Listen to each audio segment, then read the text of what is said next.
This is a game called Cyberhook that was gifted to me by someone on Steam. I have no idea what this is about, but it looks really, really cool from what I've seen. Or is there, like, lore to this? I was under the impression that this is basically, like, TF2 surfing, but, a game. What? Wait, threat to numero. What the frick is going on? I legitimately didn't think there would be lore to this. Pro gamers kills not found. Okay, thanks. So as you might have been able to guess, this takes a very 80s aesthetic, but like not really, because I don't think this was ever actually an 80s aesthetic. Okay, so excuse me, I was in the middle of something. What are you? Get out of here. Okay, so it gives me this. What is... Oh, this is your Cyberhook! It's your main way of moving around. Okay, I just want to mess around. Please stop talking. Okay, so anyway, now that we're past the tutorial, this basically is like the speedrunner's dream game. And also you like sprint to build up speed. And you get to Spider-Man around. Oh my god, oh. So, you can apparently just climb walls too. That's interesting. That's a cool noise.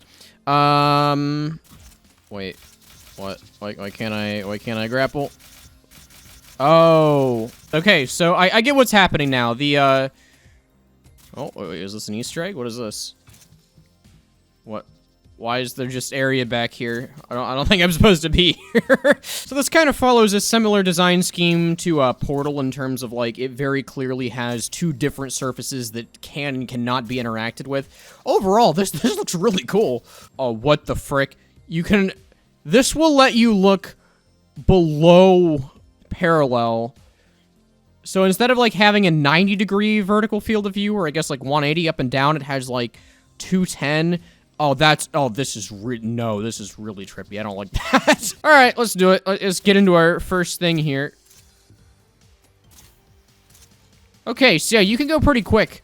I'm guessing there's gonna be like some kind of time trial mode. Like, I feel like that's the point of this mode, is just to get the best time, kind of like Trackmania or something. And wow, the visual effects are really going here.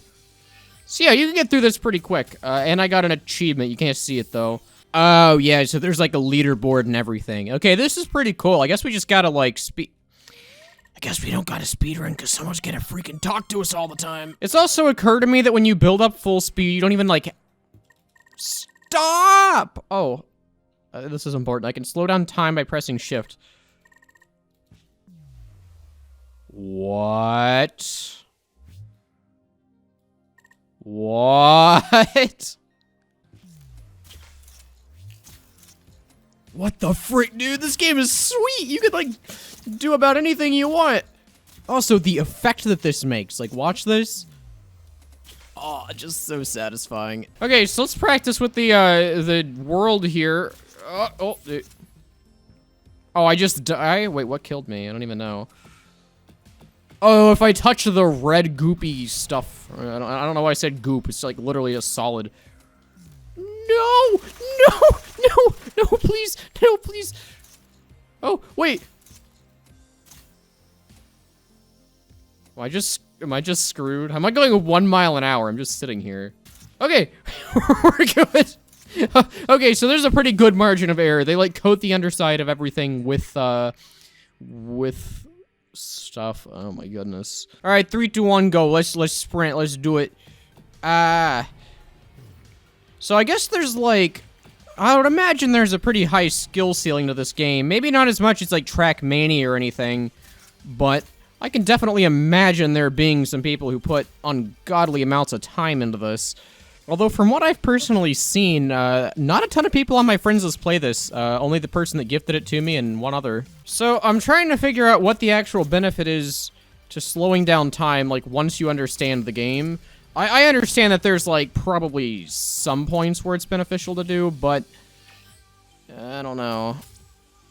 Oh, I didn't quite make it. It was a little too slow for the, like, super gamer thing. Well, let's fix that. I think I can get at least a kind of better time.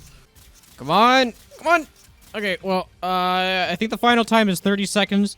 I'm probably not gonna make it, but we'll see if I can improve my, personal best at least a little bit. Okay, well, I guess my time's not getting better than that. Wow, more talking, my favorite... They are tracking you down. What's tracking me down? I probably shouldn't have skipped the text, but like, you can't just pan over to a green cube and say like, yeah, they're tracking you, no big deal. Oh, so we have like a gun, I guess. Well, it's this is like TF2. You can just like continue to shoot things randomly just to help you feel better about surfing or something. If I shoot you enough, will you die and like stop talking about cubes? Oh, also apparently the shots ricochet a bit too, so it looks like they have... Wait, is it infinite?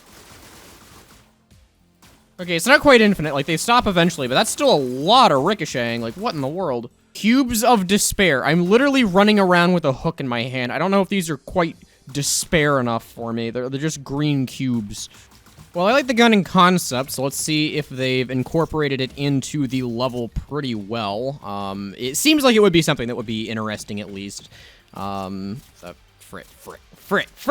That, well. So wait, is this game supposed to be VR? Because it kind of looks like it might be. Like, I don't know, with the floating hand aesthetic they have going, I feel like this would be something that people would port to VR if it wasn't made for that already. Then again, though, I have no idea how this would work in VR. I feel like that would be nauseating.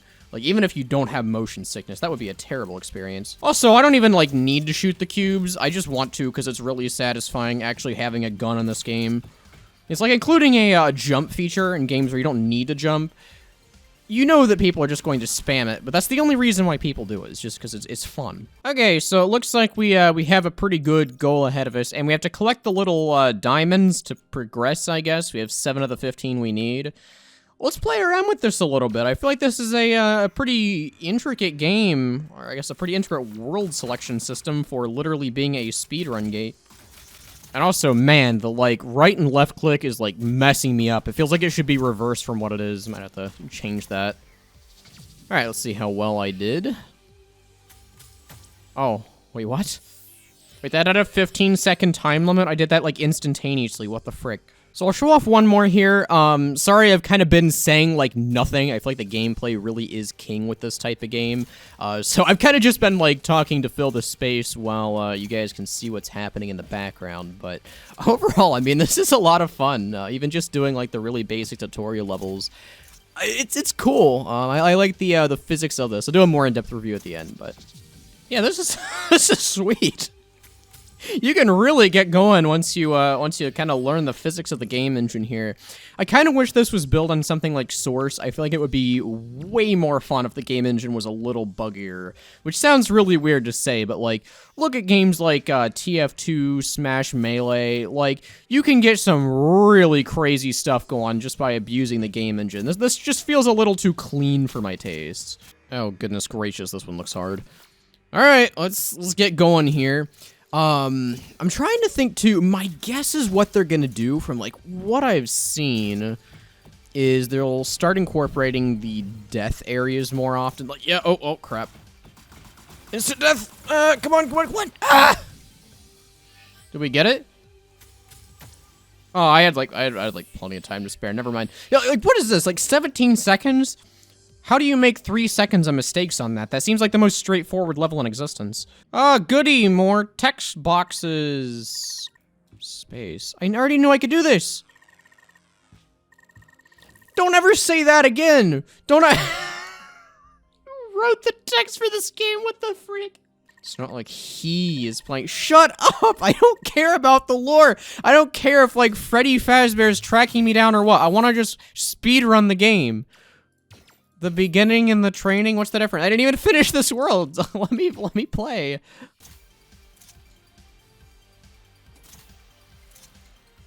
Whoa, we're skipping major portions of the map here. Ah! Like, wait, is this allowed? Is this like what you're expected to do, or am I gonna have like a way better time than I'm supposed to? Oh my god.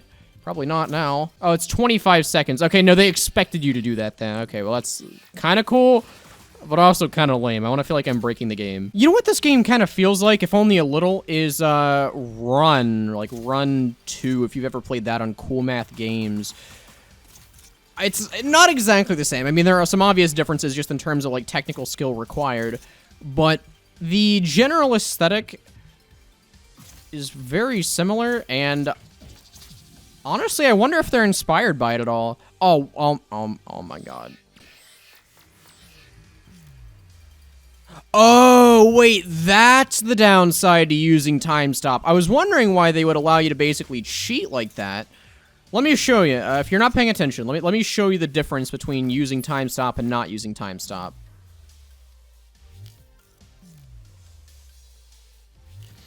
So you can use it to kind of reorient yourself, but you are sacrificing your, like, final speedrun time, so it makes sense. Okay, they've actually thought a lot about the potential speedrun community that this game would have, which I'm very impressed with. Alright, I completed enough to get to the challenge world. I want to play a couple of these before I give my final thoughts. I purposefully cut out a lot of me just, like, kind of farming the intermediate levels, or intermediate. That's a hard word to say. Yeah, I want to see how bad these are, because being called the challenge, I would expect it to be a wee bit more difficult than what we've been used to. And what I'm wondering is whether or not... Oh, that's a death barrier. Whoops. But what I'm wondering is whether or not the levels will get to the point where they're, like, hard to clear. I know when I've played Trackmania in the past, and that's kind of the main thing that I've been comparing this to in terms of, like, general game progression and skill and everything. In games like Trackmania, the levels start out really easy, but, like, they're kind of hard to get the fastest time on just because they're so easy and you have a lot of competition. And what I'm wondering in this one is if, like Trackmania, the levels will just become flat out hard to clear in the future, which maybe they will. I mean, this one gave me problems just because I was kind of stupid. Well, maybe not. Oh my goodness, what are we gonna do about this? This actually does have a lot of stuff like TF2 rocket jumping maps, or I guess the similar layout in terms of, like, having platforms positioned that you kind of have to, like, rebound off of. I don't know. I'm getting a lot of vibes of, like, other similar games, which, I mean, I understand, like, yeah, this is probably very similar to other stuff in the genre. Just keep the general game design consistent with what people are used to, so that way you're not, like, throwing major curveballs. But at the same time, I think that helps the game a lot, making it so that you actually have familiarity with what you're doing, and you're not just, like, doing this entirely new thing for the first time. And I mean, like, it's still good to have some originality, but, yeah, I think this has kind of earned its spot in, like, a niche type of mode, more physics-based than I think a lot of other similar speedrun games that I've played, and also a lot faster, too. I've been impressed at, like, how fast they managed to make this, without it feeling, like, too clunky. Where do we go? It was right there. I'm so stupid. No! I didn't even... How did I not see the portal? Okay, so my final thoughts on this game after having played for about 45-ish minutes. I quite like it. I think in terms of what I like to call a speedrun game, you can compare this to things like Trackmania, surf maps, and like CSGO or TF2. Basically, the only point of the game is to get your time on maps down to the lowest you possibly can. I think it really works for that. The concept of a, like, grappling hook, like, Spider-Man movement type of thing is really, really cool. I'm surprised this is the first game that I've seen that's done that. Maybe there is, like, an official, like, Spider-Man speedrunning game. I don't know. But if you like TF2, like, surfing and stuff, I compared the TF2 because I know that's what most people play that are in my audience, but if you do enjoy surf, you probably will like this game, and I would definitely recommend that you give it a try. In terms of stuff that I think does work really well, the controls are pretty good. The concept, I mean, like, grappling around, trying to speedrun through maps is really fun. The difficulty curve isn't bad. I think that, obviously, I'm not very good at this game, so I can't comment on, like, how hard it is when you get to the upper levels and stuff, but from what I've played, they introduce stuff to you in a pretty steady pace. Also, one thing that I really like that they've done that I've very rarely seen in other games is how they include the crutch, or the time stop, where if you're having trouble beating a map, then you can activate the time stop to slow stuff down for you, give you a little bit of extra range on your hook, but if you abuse it, then you're going to get a worse time, and it's ultimately not something that's going to help you once you're, like, really good at the game and don't need it. That's something I really don't see in a lot of other games, where it's something that's pretty simple, where, like, if you're good enough at the game, you won't need it, but if you're still learning the game, then you can definitely take advantage of it to, like, get past some of the harder maps. And in general, I think they've done that really, really well, and I absolutely love, like, how they've done it just graphically and everything else. Stuff that's a little bit iffier with this game, the graphics, I think the graphics in general in terms of, like, visual quality are pretty good. Some of the colors and stuff get a little bit confusing. If you're colorblind and trying to play this game, yeah, good freaking luck. There's no way you're going to be able to tell what anything is. The only, like, visual distinction that isn't color-based that they've made is between what's grappleable, or what's collidable, sorry, and what's not. So if you're able to phase through the certain block, then it'll be, like, transparent with lines on it, and if not, then it'll be, like, solid. And that's all right, but some of the colors can get a little bit weird. There were several times where I, like, ran into a green block because it was huge, and there's no indication that it's a green block other than the border, which, obviously, if I'm trying to, like, go through it, I'm not going to be looking at the border. Same thing with the red blocks. Like, there were a couple that were absolutely massive, and I couldn't really tell that, like, the specific thing that I was colliding with was a death plane, which is it's helpful information to know. Again, if you're colorblind, probably not the game for you, and actually, let me see really quick. Let me see if there is a colorblind mode. It doesn't look like there is. I'm going to say that there's not, because I've been digging through the menus for a little bit and can't find it, but yeah, colorblind and, like, general visual distinction is kind of an issue. The soundtrack also kind of got on my nerves after a while, because there's exactly one soundtrack, and it's like 1:30 long, so it's just constantly looping.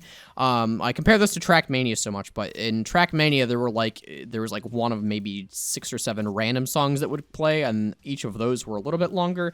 That's what I think works a little bit better for this genre of game. But the soundtrack itself was not bad. I mean, it's pretty basic.